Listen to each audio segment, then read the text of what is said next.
Today's guest is Gary Miles. Gary practiced law for 46 years, including federal court litigation, and spent more than 30 years as a managing partner. After decades of operating at the highest levels of the legal profession, he realized something many attorneys experience but rarely talk about openly, and that's this. The same qualities that create success can also create burnout, pressure, and a life that feels increasingly controlled by the practice you built.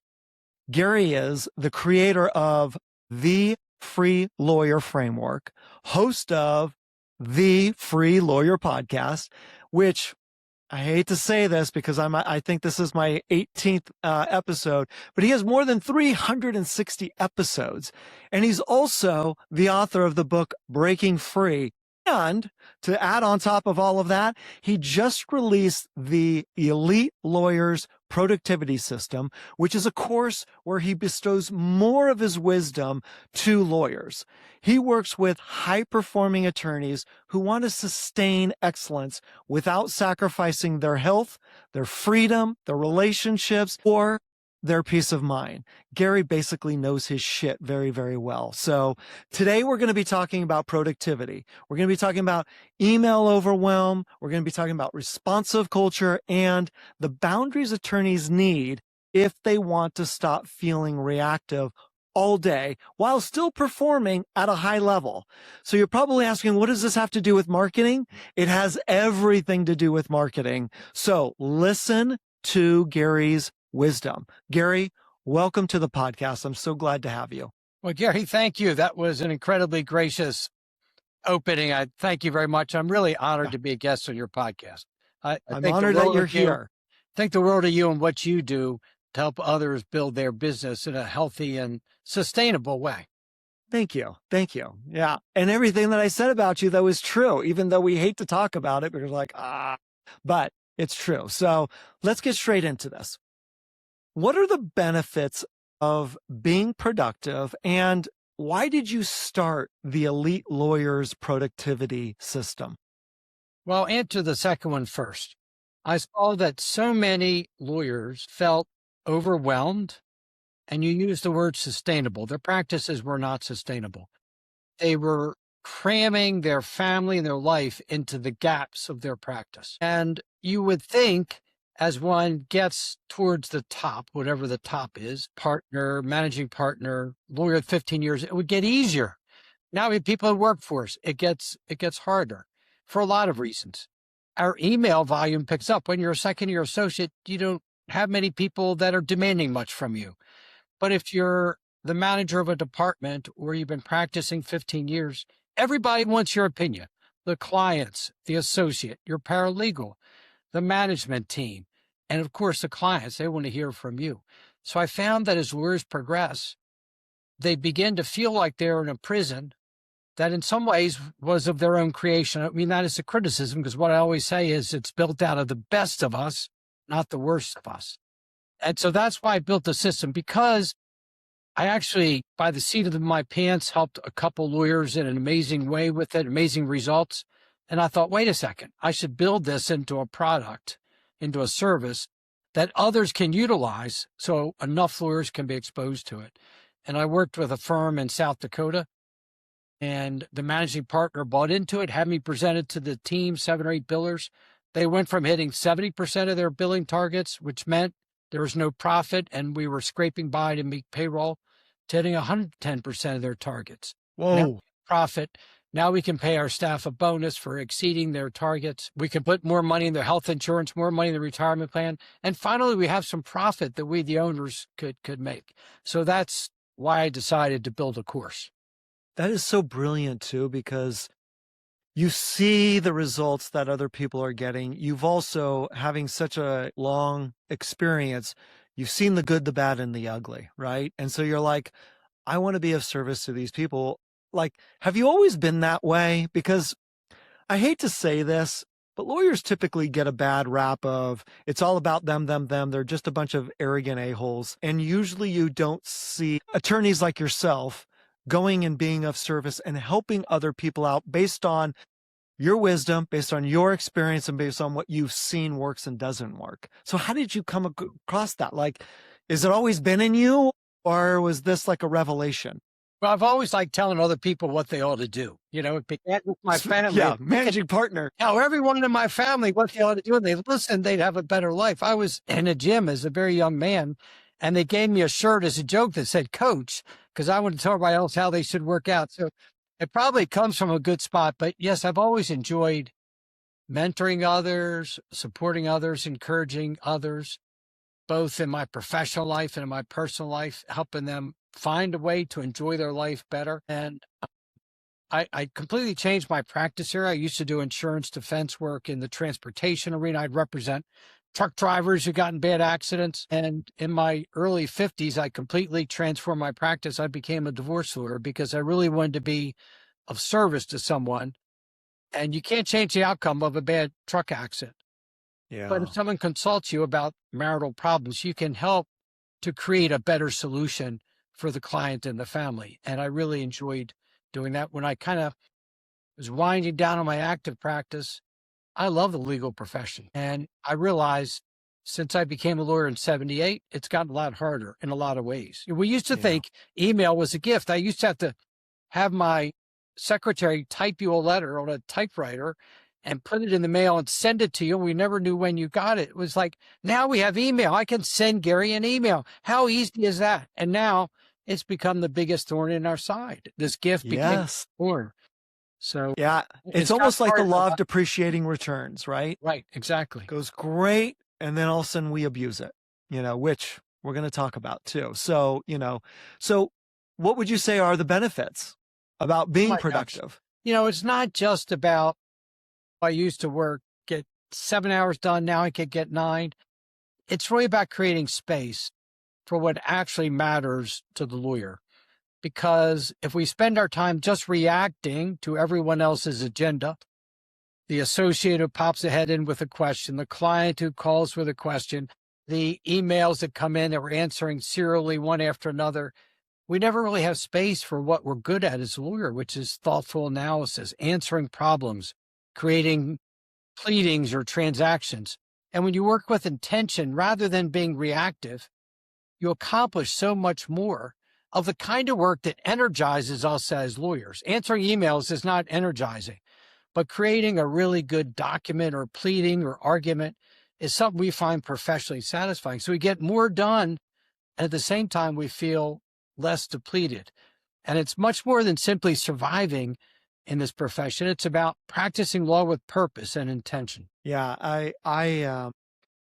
Last year, I got a coach that helped me with productivity. And you don't realize the depth of how unproductive you are until you have a coach like you that it's almost like exposes it. And they go, oh my gosh.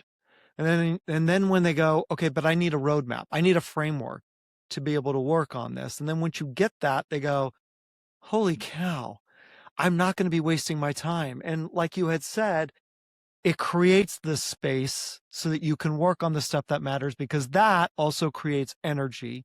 You get more of that done, which means more energy. Then at the end of the day, you don't feel depleted like, God, I want to kill myself, or I just need to have something to quail this alcohol, drugs, other crap that we do, to mask that. And it's like, it creates this wonderful life. And guess what happens? You're a better spouse. You're a better wife, or a better mom, or better father. You're a better person. You're a better friend. Everything just opens up, right? And I bet you see that all the time with your clients. That says that's got to be so fulfilling to watch that transformation for them. It really is. I have one client who, when I started working with him, I said on a scale of 1 to 10, what is your stress level? And he said 100, which on a scale of 1 to 10 is pretty high. And he said, I feel like a human punching bag. And after we worked together for a couple of months, I said, what's your stress level now? A scale of 1 to 10. He said a 3. He says, I want to be a lawyer again. I want to be a lawyer again. And he's a great dad to his son, and he has more warmth and happiness to him, more peace from what I saw in the beginning. When you feel like a human punching bag and your stress level is that high, you're not a very happy person. And we take that home with us. So when Yeah. we can feel more energized, more fulfilled, more productive in a purposeful way, that carries over to everyone in our world, not just our clients. Yeah. And here's the marketing aspect of that is that when somebody feels better, when somebody is more confident, when somebody has that energy about them, they market themselves better. They are not filled with fear. They're filled with opportunity. What is this going to do? How is this going to impact other people? This is going to be fantastic. And that all translates over that if you take care of this and you take care of your body and your heart, holy cow. And it starts with, I think, productivity. And what are you doing? What are you not doing that really infiltrates the sucker in a bad way? So you had done a poll the other day that blew my mind away. When I saw it, I was like, what the results of that poll blew my mind away. Can you talk about that? Because I thought it was very powerful. I do a weekly poll, so I assume it's the one about emails. Yes. Yes. Yes. So I asked, so where I come from now with this is that the worst thing we could do first thing in the morning is look at our email. Why? Because we look at one email, we answer it, we got another one, and then we got that email from that attorney who's so nasty to us, and all of a sudden we're in a bad mental place. And then the Yeah. phone starts ringing, and then the whole day ends, and we've done nothing that we can point to. And so I did this poll. There were, I don't remember, between 100 and 200 lawyers answered it. And there were a number of questions. The question was, what do you do first in the day? One was answer emails. One was look at my inbox. The other is what presents itself to me. And 4% said the most important thing. And out of 100 lawyers, only 4 do the most important thing first by their own admission, not by me criticizing, by their own admission. Only 4% do the most Right. worse. And if you gave lawyers 10 items to pick from, they said, what's the most important thing in your practice? No one would say answering emails. That would be 10th. Right. But yet that's become the habit. It was my habit. Not always my habit to do it first, but it was like an addiction or obsession or a way to avoid doing the real work. In that I'd have that up on one screen, my email by the other, and I'd be glancing over it every 45 seconds. Oh, did something new? I better answer that. And so it comes from a place of being responsive, dedicated, committed. It comes from that sense. If I get something from my client, I will know I'm there to answer it. But it's very, very disruptive because every time we're working on something and then we go to answer that email, okay, maybe that takes 4 or 5 minutes to read it, answer the email. But then we have to figure out, where was I? What was I thinking? What was the argument I was going to make? What exhibits was I? And we lose 3 times that in getting back to where we were. Mm-hmm. Yeah, there's been all sorts of studies about that because I remember, and this is probably 20 years ago, the CEO of the company that I was working with did not allow an open door policy. And you think, what a jerk. And he was like, it has nothing to do with being nice or not nice or being, he's like, it's all about productivity. And when somebody comes into your door, you have to stop because you already told them, I have an open door policy. And that stopping. And at that time, if I remember correctly, it was 8 minutes to get back to what you were doing on a productive level, as opposed to when you're in flow and you just go, it takes you less time to get more done. And you can still be there for your employees. You just have to be intentional, right? So, it's a horrible habit. Thing is kind of interesting. I recommend that my clients have focused time where they're doing work, several blocks during the day. And during that time, they don't get interrupted, barring a crisis. And the door closed is a signal to the world, and people are trained in the office to know that means you don't interrupt me unless it's emergency. But I don't believe in having the door closed all the time because then, wow, can I ever talk to Gary? His door is always closed. Right. So when we finish that block of time, we let people know I'm available for questions or answering emails or returning calls. And my door then is open. And that's an invitation for you that now's a good time for you to come in and ask that question you've been holding for 2 hours while I was working. Yeah, and that's such a better way, as opposed to be gone, and be out, because your employees, you're right, need to know that you're available to them, especially like a managing partner or a high level partner, because everybody wants their wisdom. Like you had said at the beginning, you're pulled in so many different ways. And the reason why is because people value your wisdom. And they're like, hey, Gary, what did you do on this? Hey, Gary, how about this? What do you think of this? Do you think I'm going in the right direction? Is this the right strategy? And you want to be available for them. But I think that the brilliance of what you just said was you have focused time that's blocked. It's blocked in your calendar, and everybody knows about that. And anybody who's listening to that, if you implement that, you will get more done in that block time than you can even imagine. I mean, even imagine. That is brilliance, because one of the things that I hear a lot from my clients is as we start working together, they start bringing in a lot more business. And as they bring in a lot more business, what happens? They're like, oh my God, I'm taxed on my time. And therefore they go, so I don't do any marketing. And then my business goes down and I got to crank the marketing machine up, and then it goes up, and then it goes down, and then it goes up, and it's just constant. But if you put these little things into play, like the focus time, like not starting your day with your email, and really adhering to that habit, because that's really a habit, and letting people know, like you had said, that's a brilliant way to get more done so that you can still grow your practice, you can still bring in the money, and at the same time you can take your business from 70, which I think a lot of law firms are like in the 50s and 60s, to 110 and even more after that.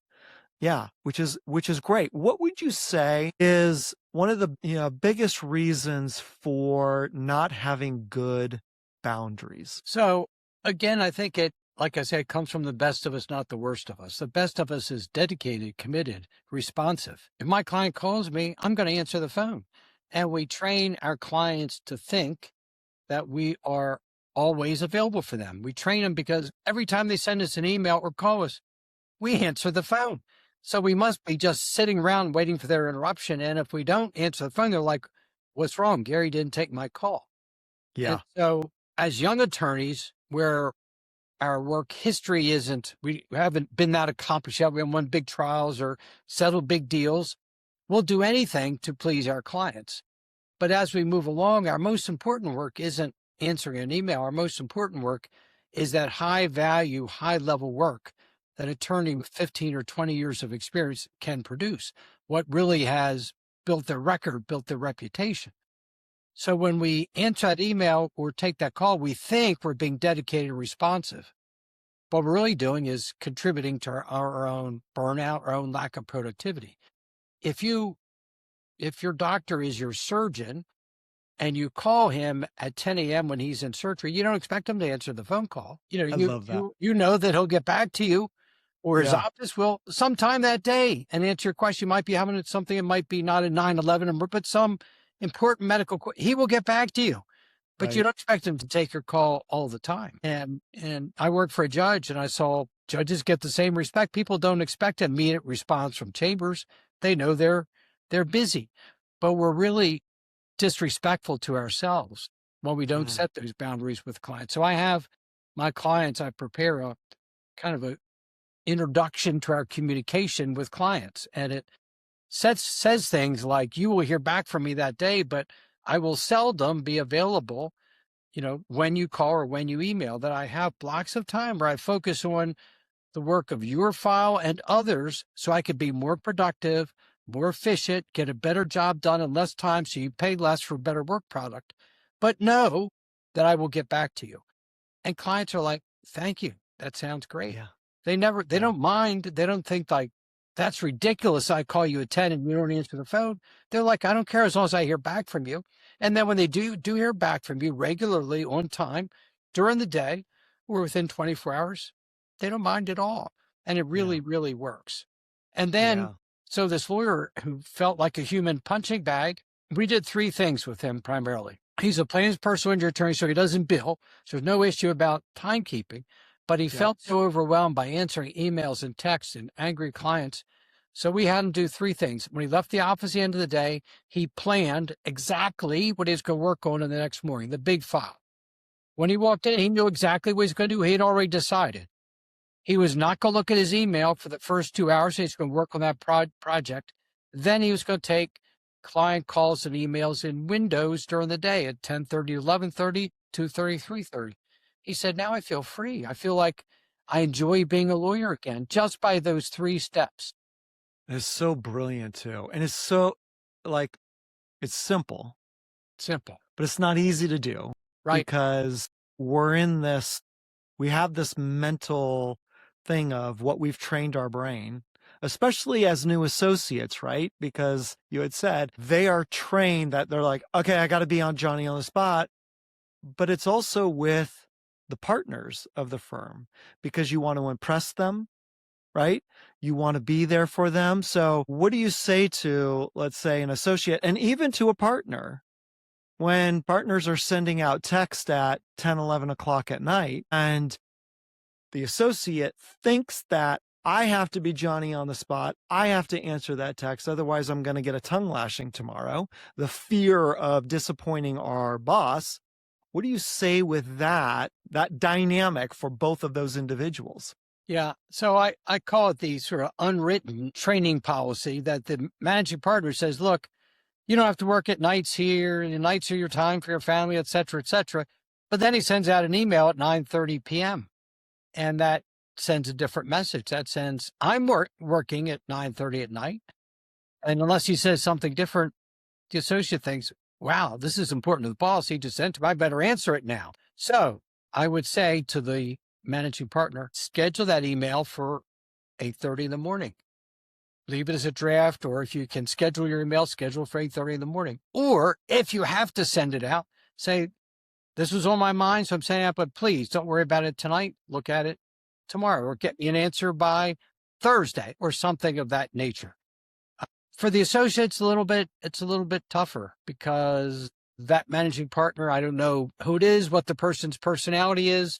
Some are easier than others, but I would say, look, I need to have certain boundaries around my life. If you let me know when you want something done by, I will work on getting it done. If I can't, I will tell you. But I try to keep my evenings free from my family unless it's a crisis or an emergency that can't wait until tomorrow. And hopefully the managing partner can accept that and see it. If it goes on too long, then that person may decide this isn't the lifestyle I want. And that's okay. That's okay. Yep. And I had heard you say this before. I think I did a long time ago, where you also said, when the associate tells the partner, I will be able to get done more for you during those hours, as opposed to leaking into the off hours as well. So there's a benefit to the partner, right? So that they then understand, instead of I'm the boss, you do whatever I say. And then they go, but this is hurting the productivity of my associate. Right. I had a chance to present these concepts in North Carolina Association of Women Lawyers, and I asked for questions afterwards, and 3 or 4 hands shot up and said, okay, that sounds great. But what about the partner when he comes in and says, I need that? Right. What do I tell him? And what I've said is this: I'd sit down with them, and I've told my clients I have clients in that boat.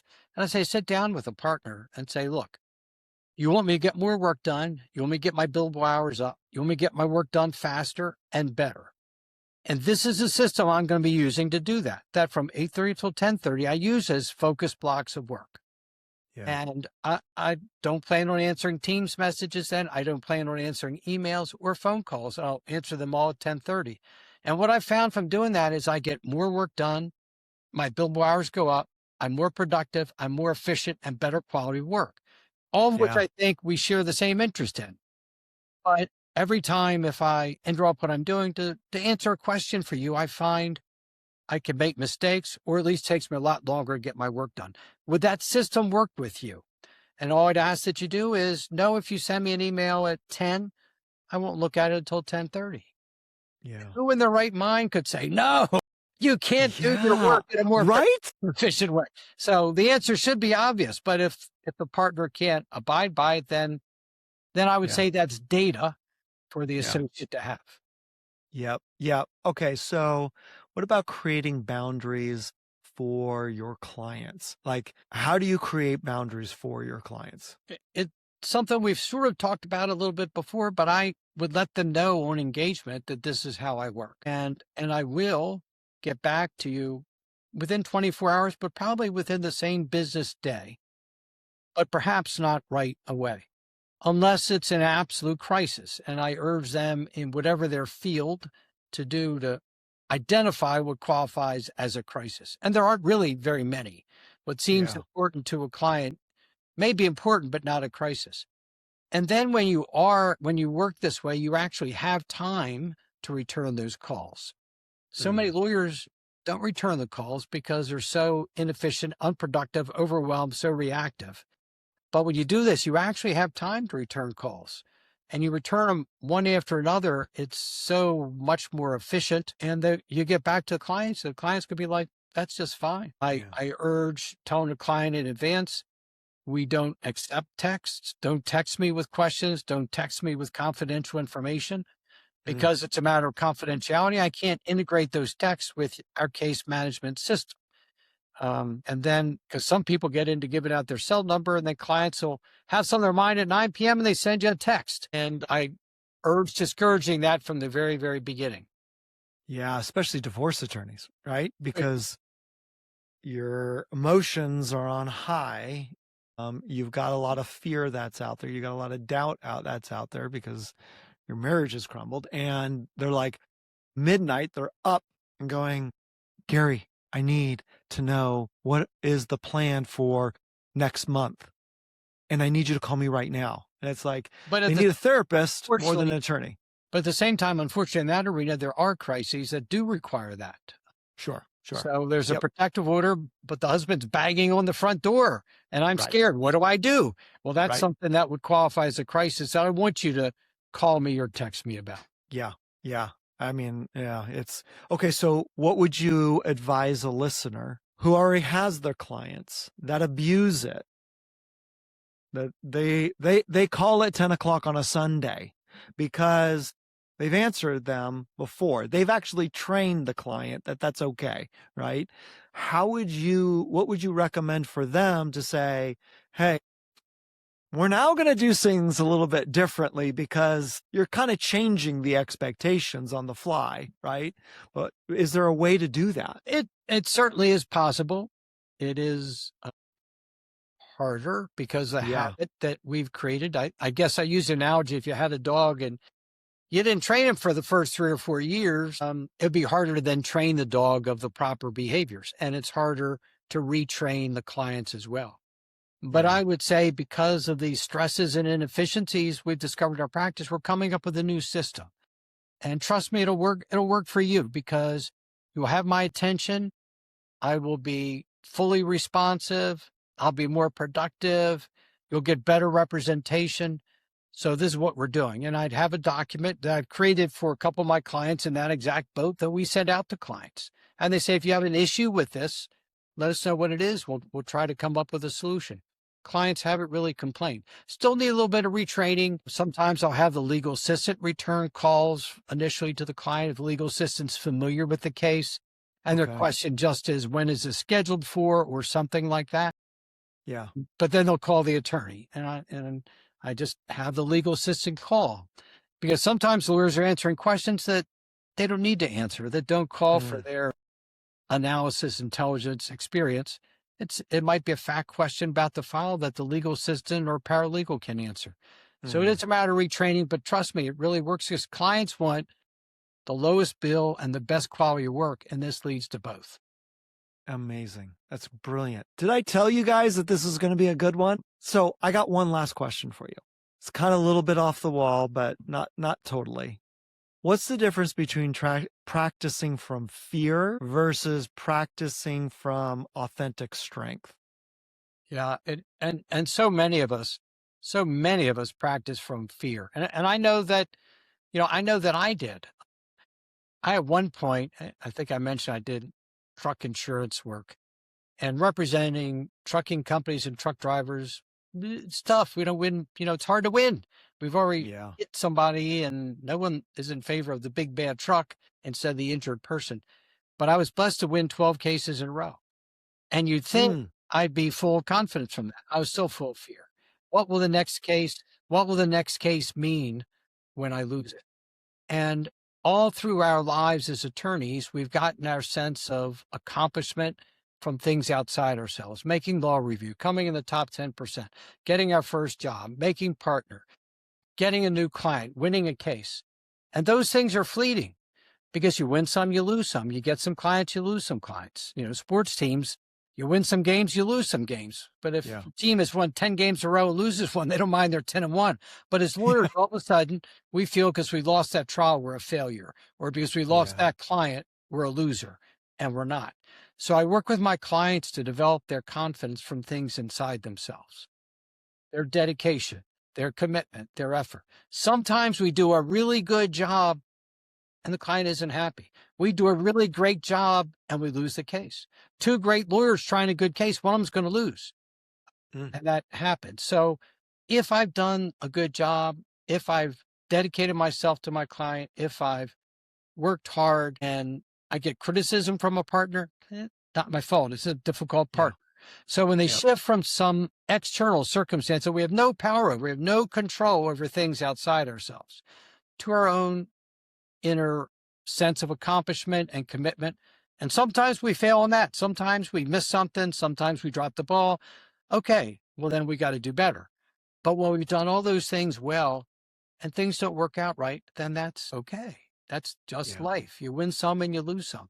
And it is very freeing. And when I made that transition as a trial lawyer, I was so much better because Mm. when you live in fear of the result, I played a lot of golf. And when I live being afraid that I'm going to hit the ball into the lake in front of the green, Guess where it instead of goes. one to the green, I'm more likely to hit it into the lake. Yep. But when I Yeah. just focus on the swing, what I can control is all the swing. And maybe I think about the pin instead of the lake, I'm more likely to hit the ball on the green. And I Yeah. found when I no longer cared about the results of my trials, I was a much better trial lawyer because I knew winning and losing didn't change who I was or how I did. And, Mm. and it really was very freeing and it created so much more satisfaction and freedom in my practice. So brilliant. And this is the reason why I wanted to end with that, because I knew you were going to give a brilliant answer, because what you're talking about is, that internal confidence, and this translates over to business development and marketing, because a lot of attorneys don't want rejection. Right. They're like, oh my God, I don't. But that's the same thing as losing a case, and we're always that internal, like, oh my God, if this person says no to me, I'm worthless. I'm not anything. And it's like, no, it's not the right time. You might not be the right fit. The problem might have gone away. There's so many external things that affect that, but we so like hold on to that. So therefore we don't do anything. And then that creates less business, which then creates more fear, more anxiety, Right. and It it's builds, brilliant. and not only that, when we're so afraid of, when I'm afraid of not getting your business, I'm not myself. I'm not Yeah. relaxed. I'm not comfortable. And you Yep. see that even if you don't see it literally, you sense it. You sense Right. my fear, my insecurity, my lack of belief. And it colors how you evaluate me. So when we approach someone out of a sense of fear or worry or anxiety or the outcome, it doesn't work. But when we handle business development from a sense of, I'm a good lawyer and I'm going to enjoy speaking to Gary and learning out what his needs are and see how I can be of service to him, we Yeah. come from a much better place. Much better place. Yeah. Oh my God. Gary, this has been fantastic. I've I enjoyed. knew it was going to be good, but it was actually better than I thought. So thank you. And anybody who's listening to this is like, oh my God, I need more, because let me tell you, we're just scratching the surface with Gary's wisdom. He's got the Elite Lawyers Productivity System, which we're going to put a link in the notes. We're going to put all of his contact information. If you want group or a individual coaching, reach out to him. You know what you're going to experience with him. You've seen it. He's the real deal, not just on this all of the time.